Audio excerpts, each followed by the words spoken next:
Hi, Jules Blessed Vegan, and welcome to day 4 of our 100-day countdown to the best version of ourselves in the new year. 4 more days, my friends, to the best version of yourself. And prepping for that, have you considered what the best version of yourself would look like? Have you made any goals that you plan to achieve? Are you hanging out in distress because you failed some of the goals that you made? And do you recognize that in goal setting, it should be something achievable? Like small increments of obtainable goals that you can feel good about, that, as Tanny Ross says, moment plus moment equals momentum. Each one of those goals that you achieve can build upon one another until they become ultimately your lifestyle, right? And of course, when I share with you, I'm talking to myself. I go back and listen to these videos and go, wow, Jules Plus Vegan is really smart. She's on it. Wow, what great advice. Hello, newsflash, it's you. Okay. So anyway, I do listen to this advice myself. And I've had several goals throughout the last 90 days, and some of them I've achieved, and some of them I've been less than successful with. One thing is that most of my goals are so big. They're too big. They're full of perfection. They have a bunch of booby traps in the sense that if I just, turn left instead of right, I will absolutely crash and burn. And that's just sabotage. That's just self-sabotage right there. So, along with wanting to achieve a goal is courage. To have the courage to want to even change. To have the courage to walk through a difficult situation and still come out on the other side better, even better. So anyway, I told you that I read like self-help books and little daily thought books, and here's another one. This one's called Food for Thought, and it's by the Hazelton Meditation series, and that's a really popular series in the self-help world, whether it's for food, alcohol, codependency, whatever it is. So the Hazelton Meditation series, and this is Food for Thought. There's 365 days of thoughts, and I pulled this one out, which I wish I had read this morning because I was kind of less than successful today, but I'll get to that. So this is called Courage, and it says we pray for the courage to change the things we can.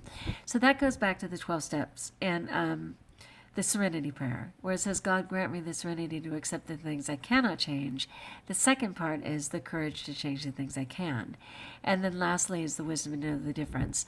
So it says we pray for the courage to change the things we can. We cannot change the fact that we are compulsive overeaters, but we can change our actions so that we are not destroyed by our dis-ease. And again, you can fill in compulsive overeater with whatever food challenge you have, and think of disease as dis-ease, to simply be uncomfortable in your body or circumstance. And then it goes on to say, making changes requires the courage to start out on a new unknown course. Courage does not mean the elimination of fear. Courage means acting in spite of the fact that we are afraid. Isn't that so true? And something I have to remind myself of all the time. Because it's weird. We all kind of have our baggage, and part of my baggage is just the fear to allow myself to be my full potential, straight up. So it goes on to say, it takes courage to learn to affirm one's rights as an individual, especially if the old way was to say yes to all demands and requests, reasonable and unreasonable. And I kind of fell into that today.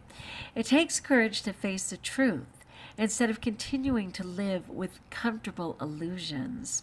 Courage is necessary for working, in this case, the steps of Overeaters Anonymous, but whatever your plan is, it takes courage to work your plan. And then it concludes by saying, sometimes courage comes when we are pressed to a wall of failure. There is nothing to do but turn around and step out in a new direction, even though we are afraid. The courage born of desperation can produce remarkable results.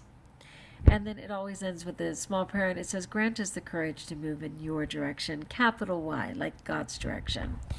So, man, this really speaks to me. The part where it says right now, it takes courage to learn to affirm one's rights as an individual, especially if the old way was to say yes to all demands and request reasonable and unreasonable. And what happened today was I kind of consider this as my new year. Since my birthday was yesterday, it's kind of the first day of my new year. And I was going to do it perfectly. Every single thing about it, like every goal I ever had in my whole life, was going to happen today. Not likely. And so, unfortunately, I have trouble with the whole yes thing and giving in to others' demands, and that's what I ended up doing. I brought some food for what I needed to do, but I was already, going back to halt, hungry and tired as halt. I started out that way this morning. I drove 80 miles.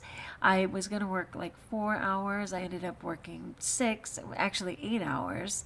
By then, I didn't have the food that I'd prepared anymore, and I still had 80 more miles to drive. And for me, I was so exhausted, I didn't feel safe deciding that I was going to fast my way home. So when these people, like, kind of shamed me into going to dinner with them, I was able to just get away with carrots, zucchini, and broccoli steamed. I think they freeze them there, and really eating them raw wasn't an option. They steamed them. It's not a first class crime, but it wasn't my goal for today, so I was distressed about that. So unfortunately, I gave in to the demands of others. I wish I had the courage not to, but I did. It takes courage to face your comfortable illusions. Thank you, Tanny Raw, who was like, Jules, what happened to those bright eyes? They're a little bit brighter today. I'm not there. But yeah, I was kind of in a comfortable illusion. I got rid of a lot of my tools and was just hanging out. My bad. And then also, where it says there's nothing to do but turn around and step out in a new direction if you've been pressed up against the wall of failure. So I like that idea. I'd love this fresh start right now. And then also where it says the courage born of desperation can produce remarkable results. And I know that to be true because honestly, 2 years ago, when I realized my kidneys had gone seriously south and I was in huge trouble, man, I just busted chops and, lost weight right away and got on with wellness.